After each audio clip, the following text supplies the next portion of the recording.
Welcome to Kenton's videos. Enjoy the video. In this video, I will show how to make Mexican guacamole salsa. First, let's gather our fresh ingredients.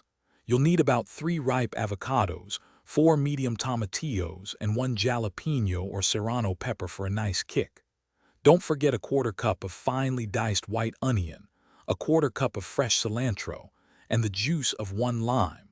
A pinch of salt and a splash of water will complete our ingredient list for this vibrant and delicious salsa. Now let's prepare the base for our salsa. Start by roasting your tomatillos and the pepper on a hot comal or skillet for about 5 to 7 minutes, turning occasionally until they are softened and slightly charred. Once cooled, remove the stem from the pepper. Then combine the roasted tomatillos and pepper with the diced white onion, fresh cilantro, and lime juice in a blender. Blend until you achieve a smooth, vibrant green mixture. Next, it's time for the star ingredient, the avocado. Carefully scoop the flesh from 3 ripe avocados and add it to your blender with the tomatillo mixture.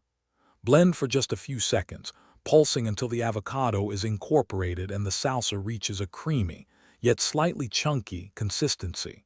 Be careful not to overblend as we want to maintain some texture.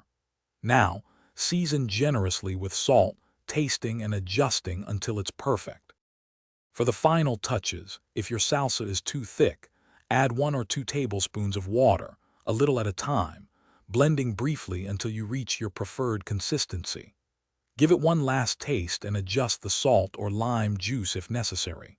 This ensures a perfectly balanced flavor. Your homemade Mexican guacamole salsa is now ready to be enjoyed. It's fantastic with tacos, chips, or as a vibrant topping for any meal. Thanks for watching. Consider subscribing if we helped you.